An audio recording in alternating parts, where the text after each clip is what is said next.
My name is Merrill Dubrow, CEO of Mark Research and the chair-elect of the MS Marketing and Research Program at Michigan State University. I'm really excited to be part of Spartan Insights. Spartan Insights is a series of podcasts that I'll be hosting and interviewing one of the 350 alumni and 40 board members from the Michigan State Marketing Research Program. Today's guest on Spartan Insights is Jane Evarian, Associate Director of Russell Palmer Career Management Center at Michigan State. Jane, thanks so much for being a guest on Spartan Insights. It's my pleasure, Merrill. Thank you for the opportunity. Let's talk a little bit about your current job and responsibilities at Michigan State. Sure. Thanks, Merrill. I am an associate director with the Russell Palmer Career Management Center at the Eli Broad College of Business at MSU. Love the job. I work primarily with graduate students, including MS Marketing Research students, and really just help them work toward becoming market ready. That's the job market. And advance professionally. So my passion is really about helping people reach their professional goals. That's great. So I love how you frame that in terms of market ready. What does that mean in terms of, obviously, look, market ready is they graduate from the business school there with a 3.9 or a 4.0, something like that. But how about some of the soft skills to be what I'll call market ready? Sure. To me, market ready means making sure that you are ready for the job market. Essentially, and I don't mean to dehumanize people at all, but really, if you think about it, it's really an exchange of value and it's buyers and sellers. What's happening for students is that they're selling their skills and their talents and their experiences. Companies are the buyers. They're buying that talent. It's a marketplace, if you will. And students need to make sure that they know how to, in the written form and verbally, articulate and leverage their skills and experiences so that they're attractive to those who are hiring their talent. So yeah, those soft skills are things like persuasive communication, communicating your skills and experiences, the ability to work effectively in teams, the ability to have empathy and curiosity and creativity. All of those things are highly desirable in the world of work today. No, I think there's some tremendous takeaways from there, and I think that's really, really good stuff. So obviously we're in the middle of, I take that back. I don't know if we're in the middle of COVID-19. I don't know where we are in the process of this, right, Jane? I don't know if we're in the beginning, the middle, the end. I don't know, but we're in here. Let's just go with that. We obviously all lived through 9/11, and that had some challenges for people looking for jobs in transition. We obviously went through 2008, 2009, which was a mess. And now here we are now. Let's talk about this. How hard, how challenging is the job market, in your opinion, going to be? And let's start with some advice that you're giving the students who, are probably having a difficult time. I really believe that these are very uncertain times, and I'm sure you feel the same. And it's hard to predict exactly what's going to happen because we haven't really seen anything like this. We've seen, in the past, economic factors that have caused recessed and depressed economies, but we've never really seen the impact of, a healthcare crisis. So it will be interesting and perhaps even a little disconcerting on what's ahead. But the principles don't really change here. I like to think that good career management includes three primary components. The first is valuation, which is your ability to uncover, articulate, and leverage your value. The second is alignment, which is aligning your skills and experiences with jobs and companies of interest. And lastly, and probably most important to this question, is networking. Networking is critically important, and the tactic that individuals need to use right now when they're seeking opportunities is empathy, compassion, and care. Because we're all worried about our jobs right now. We're all worried about the economy. We're worried about our families and people that we love. For anyone who's doing networking or is deep in the midst of a job search, which should include significant networking, you want to lead with care and compassion. If you're doing outreach via LinkedIn or any other kind of professional networking or social networking tool, you got to make sure that you're sensitive to the idea that, all of us are in a little bit of paralysis right now. We don't really know what's going on. So I would say networking is critically important, but lead with compassion and care.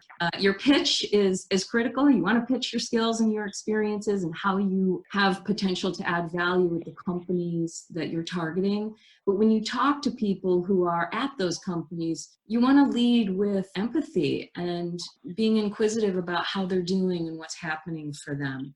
Yeah, no, I think there's some good things. I definitely want to follow up on networking, which I think is the key, right? I mean, everybody is going to send out resumes, the jobs are posted, but networking is really, really critical. I mean, I'm what I'll call a professional connector. I mean, even on LinkedIn, I have almost 27,000 connections.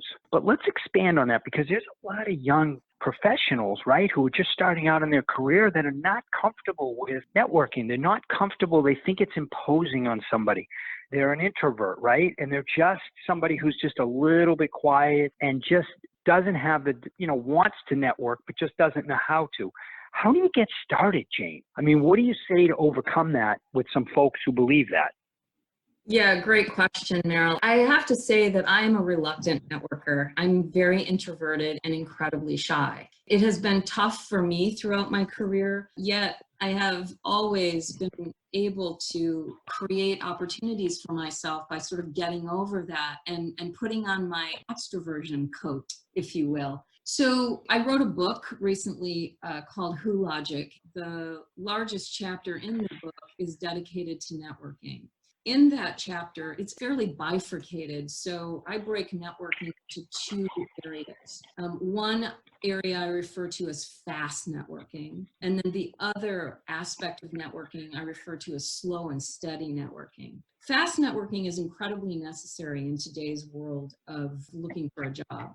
And the reason that is, there are more resumes that are moving through job posting systems and on company websites than we've ever seen before, because it's just really easy to apply for a job now. You can do it on a website, you can do it off of job posting systems, and there are so many of them. So what happens, and why fast networking is so critically important, is we apply for a job, sending our resume, hitting that submit button, and then we sit back and we cross our fingers and hope that somebody picks out our resume from the thousands that may have been received. Typically, and often, companies use an applicant tracking software tool to do the first review of a resume. And that means it's really important to align your skills and experiences with the job posting, the job that you're seeking. But the other piece that's really important here is fast networking, which means just before you apply for the job or shortly thereafter, you go into LinkedIn or any other sort of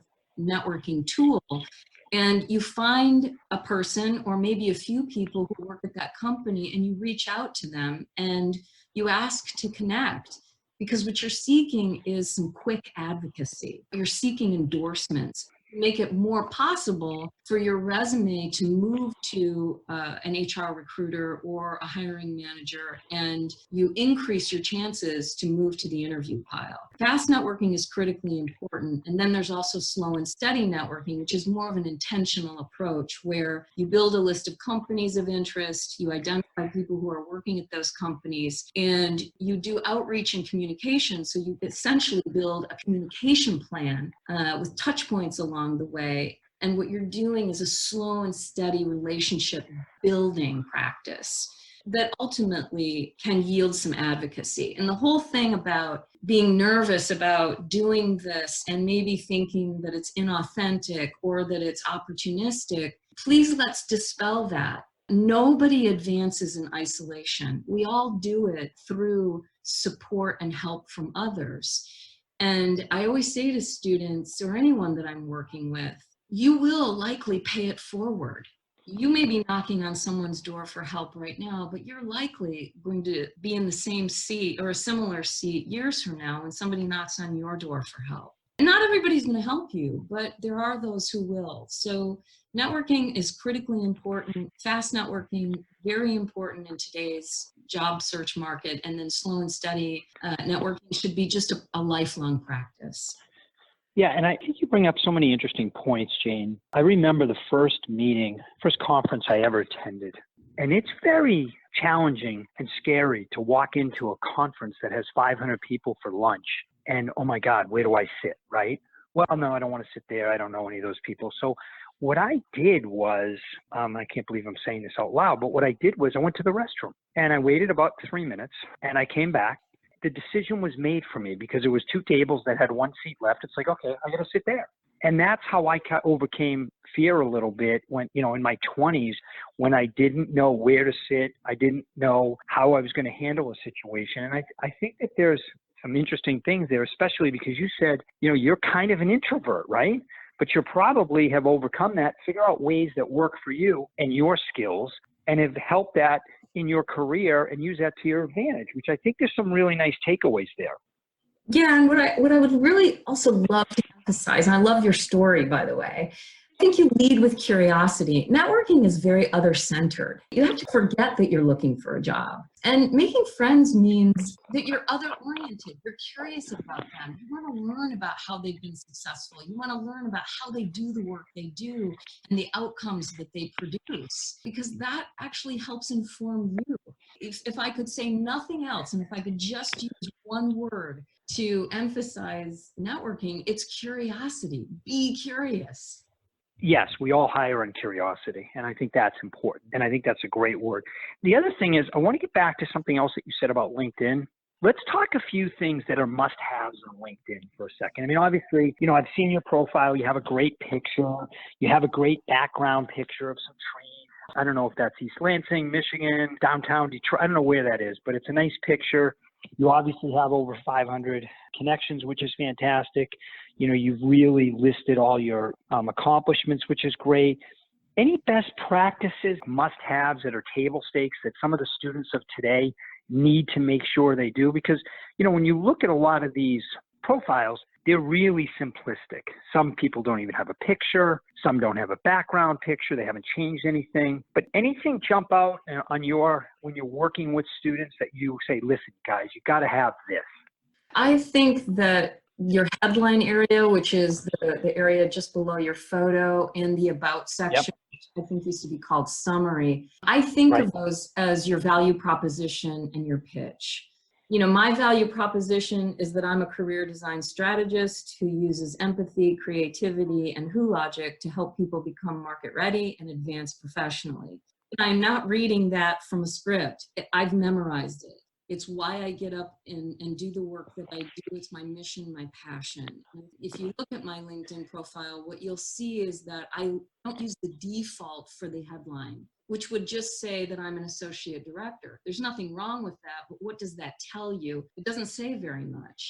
But when I edit my headline and I say I'm a career design strategist, that conjures up very different kinds of value and deliverables and really speaks to who I am. So I think that's critically important. You need to spend time crafting your value proposition. And that's really, what is your working title? How do you do the work that you do? And what are your intended outcomes or your actual outcomes? I mentioned my book, Who Logic.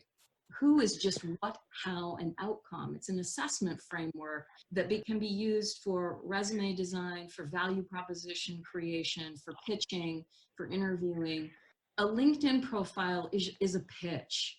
It's the ability to help other people understand how you've added value in the past and your potential to add value in the future. The about section really should be a sort of a written pitch, really speaking to, how you get work done, specific tools, techniques, strategies that you use, and outcomes that you deliver, whether they're actual or intended.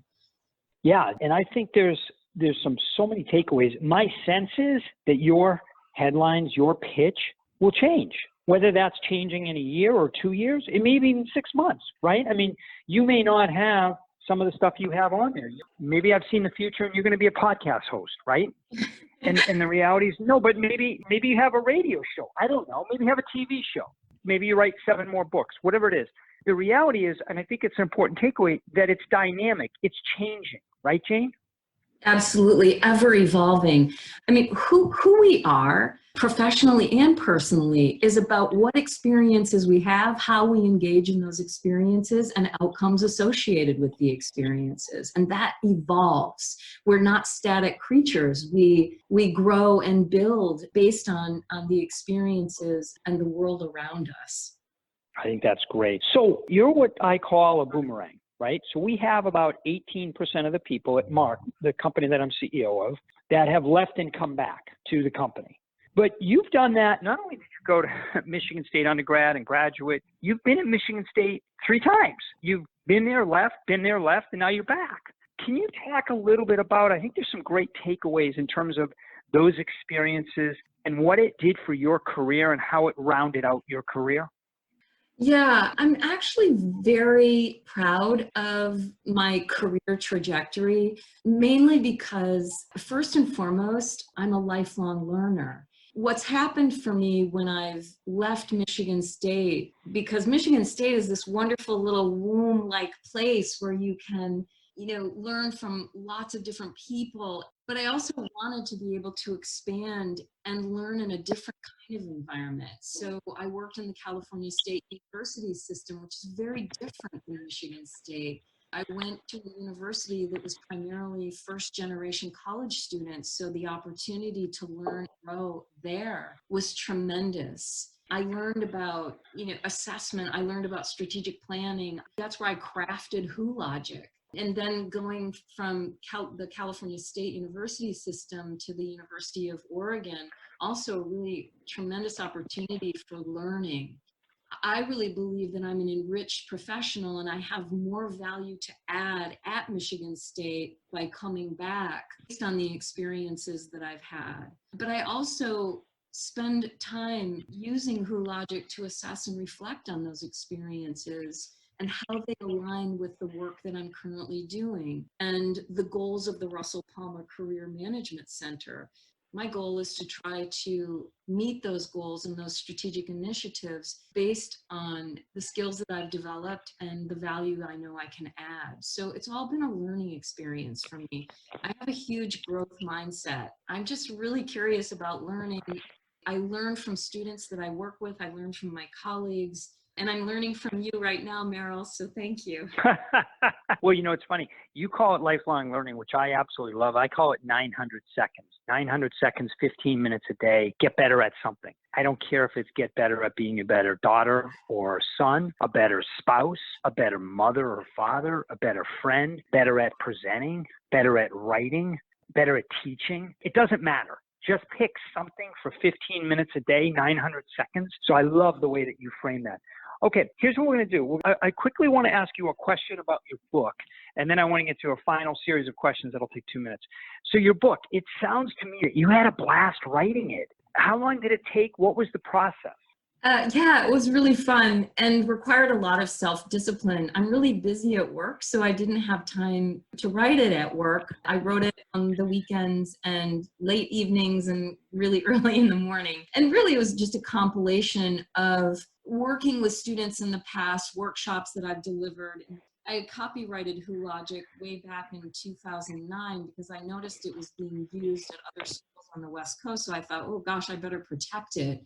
But the process of writing it was really fun, and it helped me kind of create an integrated narrative around how to use Who Logic to build a valuation mindset, not only to get a job, but to manage your career for a lifetime by just using this really simple and nimble assessment tool that really helps you understand how your work impacts the goals of an organization, strategic targets, and helps people become market ready. So you can use it for resume design, you can use it for value proposition development, for interviewing, for pitching, for networking. It's this nimble and very simple tool that will help you become market ready and advance your career. And for me, that is incredibly important. And I think the value add is companies get to have an employee that is thinking about how their work aligns with strategy and that they frame their work around that. So ultimately you get a more productive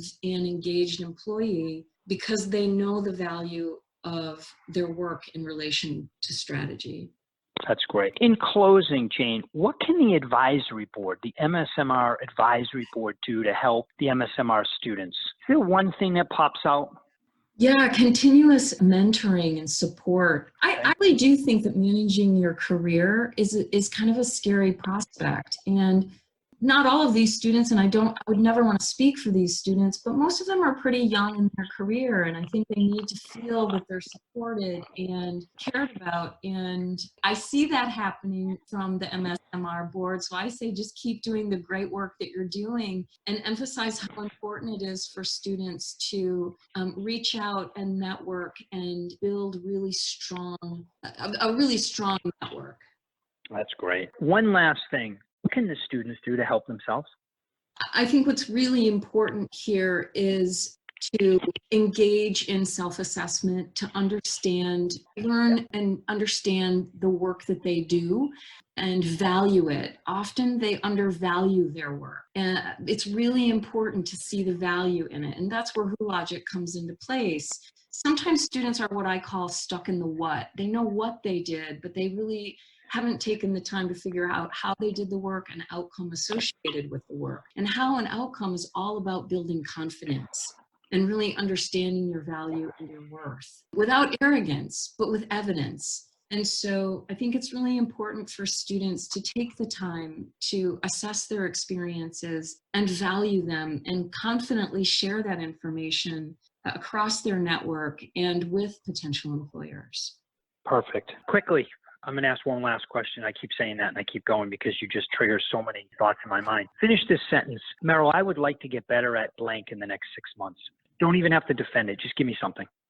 Merrill, I would like to get better at regularly engaging in networking. The reason I had you do that, considering before today, we were total strangers, and I've thoroughly enjoyed talking to you, and hopefully we'll get a chance to meet one day. But the reality is self-awareness is the most important takeaway and skill that I think an individual can have. If they have self-awareness, what they want to do to get better, what do they need to do to get better? How do they come across to people? What are their mannerisms? And I think that that's critical. And I think people the more successful you are, the more self-awareness you have. And I think that that's important. And that's a great place to end today. Thanks, Jane. I really appreciate your time today on Spartan Insights. My name is Merrill Dubrow. Thanks for listening.